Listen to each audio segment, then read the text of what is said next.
देश में दलित आदिवासी vice chancellor नहीं होते हैं, दलित आदिवासी जज नहीं होते हैं सुप्रीम कोर्ट में। इस देश में दलित आदिवासी प्रोफेसर नहीं होते हैं, आईआईएम में एक भी आदिवासी प्रोफेसर नहीं है।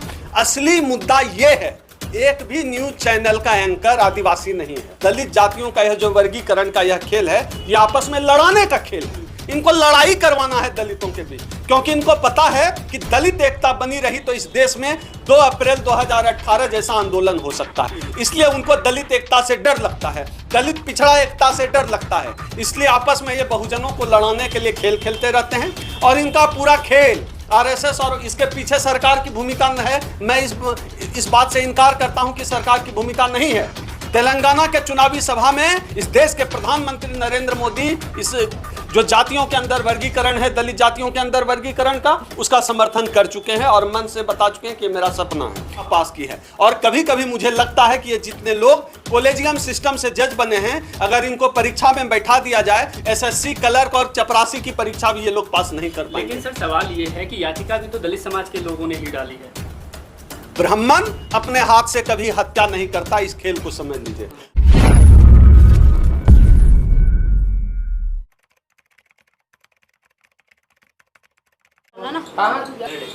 सर SC/ST रिजर्वेशन पर सुप्रीम कोर्ट का फैसला आया है और ये कहा जा रहा है कि जो समाज में वंचित लोग हैं, यानी कि आरक्षित वर्ग में भी उनको जो है रिजर्वेशन का लाभ नहीं मिला है, तो इसलिए उसमें जो है वर्गीकरण की जो है वो मांग की गई है दलित समाज की तरफ से। तो आप किस तरह से देखते हैं? कुछ नहीं, हम भी यही मांग करते हैं कि जहां कहीं भी ओवर रिप्रेजेंटेशन है, वो ओवर रिप्रेजेंटेशन खत्म होना चाहिए। जहां भी ओवर रिप्रेजेंटेशन है, वहां कोटा लागू होना चाहिए, वहां दूसरे लोगों को मौका मिलना चाहिए। सबसे पहले माननीय सुप्रीम कोर्ट ने जो है यह मांग की है। अभी जो है DY Chandrachud chief justice of India हैं, इनके पिताजी चीफ जस्टिस ऑफ इंडिया थे, इनका बेटा का नाम है अभिनव चंद्रचूड़। आने वाले समय में वो चीफ जस्टिस ऑफ इंडिया होगा। मुझे लगता है कि ये ओवर रिप्रेजेंटेशन है। इस ओवर रिप्रेजेंटेशन पर माननीय सुप्रीम कोर्ट कब बात करेगा? अभी जैसे ये डिसीजन को ही देख लें तो 7 जज थे, जिसमें कि 1 दलित, बाकी सब सवर्ण। ये ओवर रिप्रेजेंटेशन कब दूर होगा? इस देश में जितने भी सेंट्रल यूनिवर्सिटी हैं, सबके वाइस चांसलर लगभग ब्राह्मण हैं। ये ओवर रिप्रेजेंटेशन कब खत्म होगा? EWS जो आरक्षण है, EWS आरक्षण का लाभ, अधिकांश लाभ जो है ब्राह्मण जाति के लोग ले जाते हैं। तो ब्राह्मणों का ओवर रिप्रेजेंटेशन EWS आरक्षण के अंदर भी है। उस पर कब बात किया जाएगा? जो पूरा जो डाटा सामने आ रहा है पूरे देश भर से, जब से SC/ST आरक्षण पे सुप्रीम कोर्ट ने यह कहा है, वह पूरा डाटा बहुत आश्चर्यजनक है। देश भर में 7 IIM हैं, Indian institute of management. 7 IIM में एक भी आदिवासी प्रोफेसर नहीं है। तो फिर इसका वर्गीकरण माननीय सुप्रीम कोर्ट कैसे करेगी? 0 आदिवासी प्रोफेसर, 0/2 या 2 0, या 0 को लिख के बीच से काट देंगे, थीटा का साइन बना देंगे। कैसे वर्गीकरण करेंगे? और जो लोग यह दावा करते हैं कि कुछ खास जातियों का रिप्रेजेंटेशन बढ़ गया, खास तौर पे दावा होता है कि बिहार में पासवान, उत्तर प्रदेश में जाटव, महाराष्ट्र में मातंग, राजस्थान में मीणा। भाई, मैं ये जानना चाहता हूँ कि इस देश में कितने आरक्षण के बाद कितने जाटव चमार का 100-100, 200 एकड़ का जमीन हो गया? कोई बताए। जिन लोगों का कहना है कि समृद्ध हो गए, तो बताए कितने चमार का 100-200 एकड़ जमीन हो गया? कोई बताए कि कितने पासवान वाइस चांसलर हो गए? कहाँ ओवर रिप्रेजेंटेशन हो गया? कितने मातंग जो है सुप्रीम कोर्ट में जज हो गए ओवर रिप्रेजेंटेशन से? कोई बताए। कितने मीणा जो है 10 शहर में उनकी कोठियां हो गई, विदेशों में कितने मीणा जाति के लोगों की कोठी हो गई? बताए, ओवर रिप्रेजेंटेशन है। तो ये जो पूरा ओवर रिप्रेजेंटेशन का यह जो नाटक है, पूरा तमाशा है, यह जो है इनकी चिढ़ दर्शाता है। असली ओवर रिप्रेजेंटेशन पर बात नहीं हो पा रही है कि इस देश में दलित आदिवासी वाइस चांसलर नहीं होते हैं, दलित आदिवासी जज नहीं होते हैं सुप्रीम कोर्ट में। इस देश में दलित आदिवासी प्रोफेसर नहीं होते हैं, IIM में एक भी आदिवासी प्रोफेसर नहीं है। असली मुद्दा ये है, एक भी न्यूज चैनल का एंकर आदिवासी नहीं है। दलित नहीं है, तो किस जाति का ओवर रिप्रेजेंटेशन है, इस पर बात होनी चाहिए। अगर ईमानदारी से ओवर रिप्रेजेंटेशन पे बात करनी है तो, अन्यथा यह जो नाटक है, हम समझते हैं कि दलित जातियों का यह जो वर्गीकरण का यह खेल है, यह आपस में लड़ाने का खेल है। इनको लड़ाई करवाना है दलितों के बीच, क्योंकि इनको पता है कि दलित एकता बनी रही तो इस देश में 2 अप्रैल 2018 जैसा आंदोलन हो सकता है। इसलिए उनको दलित एकता से डर लगता है, दलित पिछड़ा एकता से डर लगता है। इसलिए आपस में ये बहुजनों को लड़ाने के लिए खेल खेलते रहते हैं। और इनका पूरा खेल आरएसएस और इसके पीछे सरकार की भूमिका है। मैं इस बात से इनकार करता हूं कि सरकार की भूमिका नहीं है।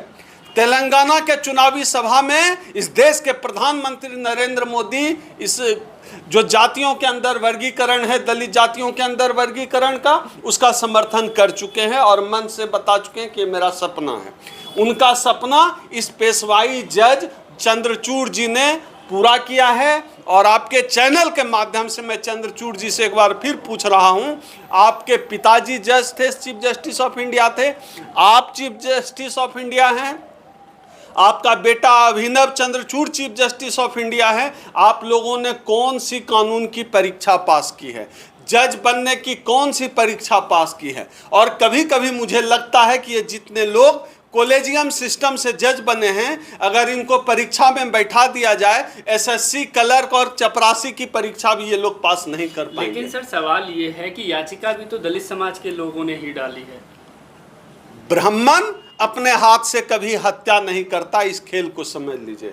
ब्राह्मण को जब दलित की हत्या करनी होगी, वह किसी दलित को आगे करेगा, कभी राष्ट्रपति बना देगा, कभी प्रधानमंत्री बना देगा, कभी उसके हाथ से केस करा देगा।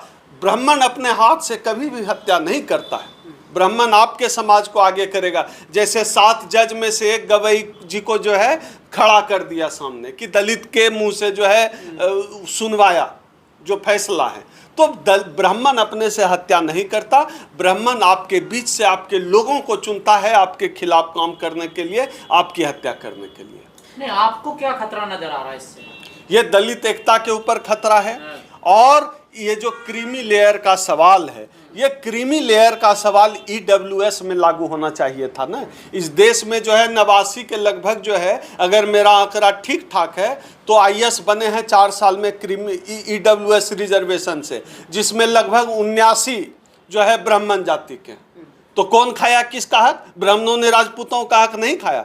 आज तक एक जो है राजपूत को भारत रत्न नहीं मिला है, सिर्फ ब्राह्मणों को मिलता है। तो ब्राह्मणों का ने नहीं खाया है हक। वाइस चांसलर ब्राह्मण ज्यादा बनते हैं, राजपूत क्यों नहीं बनता? सचिवालय में, प्रधानमंत्री सचिवालय में तो ब्राह्मण होते हैं, राजपूत नदारद होते हैं। तो ठाकुरों का हक ब्राह्मण खा रहे हैं ना। अब जज जो है सुप्रीम कोर्ट में खाली ब्राह्मण बन रहा है, राजपूत काहे नहीं बन रहा है? तो ये जो मामला है, ये मूल रूप से मामला दलित इसमें है ही नहीं, दलित आदिवासी हम कहाँ ओवर रिप्रेजेंटेशन है। मामला ये मूल रूप से सवर्णों के बीच का है। माननीय सुप्रीम कोर्ट इसमें सुधार करे और जहाँ जहाँ ब्राह्मणों का ओवर रिप्रेजेंटेशन है, अमीर ब्राह्मण जो है गरीब ब्राह्मणों का हक खा रहा है, अमीर सवर्ण गरीब सवर्णों का हक खा रहा है। मूल सवाल वहां चोट करना पड़ेगा। अमीर दलित भी तो गरीब दलितों का ना, अमीर दलित कहां से खाएगा? अमीर दलित तो खुद ही नक्शे से गायब। कितना आप बताइए, कितना दलित अमीर हो गया? कितने दलितों के पास 100 एकड़ जमीन है? बताइए कोई आंकड़ा। तो यही तो कहा जा रहा है कि आंकड़ा ये समृद्ध हो गए आप। हाँ। मतलब अच्छा कपड़ा पहन लिए, समृद्ध हो गए। थाली में आप जो है नमक रोटी भी नहीं मिलती थी, चावल दाल ही आपको अखरने लगा, उसी से आपको समृद्धि दिखने लगी। नंगे बदन थे और शरीर पे कपड़ा आ गया, वही आपको समृद्धि दिखने लगी। समृद्धि कहते हैं। आप बताइए अमीर दलित कौन हो गया? किसका 100-200 एकड़ जमीन हो गया? किसका जो है विदेश में 4 शहरों में फ्लाइट है या गरीब है, ये बताइए। चिराग पासवान एक व्यक्ति जो अपवाद के रूप में है, जो राजनीति में है, जिसके पिताजी 50 साल से राजनीति में है। आप उनसे पूछ रहे हैं वो अमीर है कि गरीब है? आप 1, 2, 3, 4, 5 उदाहरण पकड़ के देश का हर चौथा आदमी जो दलित आदिवासी है, उसका आप जिंदगी का फैसला तय करना चाहते हैं? एक दो आदमी जो अपवाद है, अपवाद उदाहरण होता है लेकिन क्या? ये सवाल खड़े हो रहे हैं कि ये अपने ही समाज के दूसरे लोगों को आगे नहीं ना, आने अब दे क्यों रहे हैं। नहीं? ये कौन होते हैं रोकने वाले? है तभी तो आगे आया। ये जो भी आप ये बताइए, मेरे दादा भैंस चराते थे और हम आरक्षण की वजह से यहाँ तक आए। कहाँ रामविलास पासवान मेरा पैजामा पकड़ लिया? कहाँ चिराग पासवान मेरा हक मारा? हमारी सामाजिक स्थिति बदली और लोगों की भी बदल रही है। तो आप ठीक से पहले आरक्षण लागू तक तो नहीं होने दे रहे हैं, मंडल कमीशन लागू नहीं होने दे रहे हैं। आप एक तरफ कहते हैं एनएफएस कि आपको योग्य उम्मीदवार ही नहीं मिल रहा है, दूसरी तरफ कह रहे हैं कि ओवर रिप्रेजेंटेशन है। भाई मानसिक स्थिति ठीक है ना आपकी? दिमाग का इलाज कराइए। या तो एनएफएस होगा या ओवर रिप्रेजेंटेशन होगा। एक तरफ एनएफएस भी कर दे रहे हैं, दूसरी तरफ कहते हैं खा भी रहा है। भैया कहाँ, हमको तो आप आने ही नहीं दे रहे हैं। लेकिन सर इसे लागू करने में बड़ी चुनौती है, और वो सबसे बड़ी चुनौती जो है वो है जाति जनगणना की, क्योंकि उसके बगैर नहीं होगा। और उसके पक्ष ये जाति जनगणना का सवाल तो सबसे चलिए बड़ा कैसे सवाल समाधान है। निकलेगा? ये जो सुप्रीम कोर्ट जो कह रही है, आखिर कैसे पता चलेगा? मान लिया जाए 2 पल के लिए हम इसकी बात मान भी लें, तो फिर आप बताइए आप तय कैसे करेंगे कि किसके पास कार हो गया, किसके पास साइकिल है, कौन नंगे पांव चल रहा? आपको जाति जनगणना करानी करानी होगी। पड़ेगी। एक तरफ आप जाति जनगणना से बच रहे हैं, जाति जनगणना नहीं कराना चाहते हैं, और दूसरी तरफ आप जो है कह रहे हैं कि कोटे के अंदर कोटा है। कैसे पता चलेगा भला? नहीं पता चल सकता है। तो सबसे पहले सरकार को जाति जनगणना करानी चाहिए। तो सुप्रीम कोर्ट ने कहा ना कि डाटा लाएं सरकार। तो लाइन है, तो इस पे जोर तो नहीं है जितना इतना जोर आसान थोड़ा ही है। हाँ यही मैं कह रहा हूँ, इतना मुश्किल भी नहीं है जाति जनगणना कराना। बिहार सरकार ने करा कर दिखा दिया ना, और केंद्र सरकार के पास अकूत पैसा है, संसाधन है, पावर है। क्या नहीं है? उनको इस बात की इच्छा शक्ति नहीं है कि वो जाति जनगणना कराएं। क्यों ना कराएं?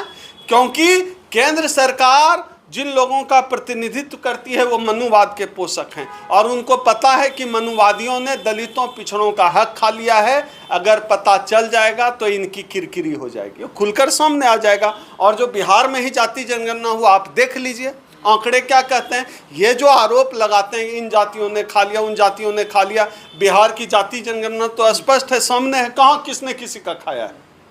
लेकिन सर लागू करने में बड़ी चुनौतियां हैं, मगर समाज में जो एक बंटवारे की स्थिति देखी जा रही है। यही तो एजेंडा है, आरएसएस बीजेपी का एजेंडा है बंटवारा। कभी धर्म के आधार पर, कभी जाति के आधार पर। 8000 से ज़्यादा जातियों में उन्होंने पहले लोगों को बांटा, उससे भी संतुष्टि नहीं मिली। जब देख रहे हैं कि देश भर में आरक्षण को लेकर आक्रोश बढ़ रहा है, उन्होंने नया शगुफा छोड़ दिया। इन्होंने देखा 2 अप्रैल 2018 जैसा आंदोलन इस देश का दलित खड़ा कर सकता है, इन्होंने जाति के अंदर उपजाति का शगुफा छोड़ दिया। ये तो करते ही रहे हैं, ये तो तोड़ फोड़ से ही इनकी नीति चलती है, इन्हीं से इसकी राजनीति चलती है, तोड़ फोड़ से ही जो है इनकी सत्ता और इनका शासन चलता है।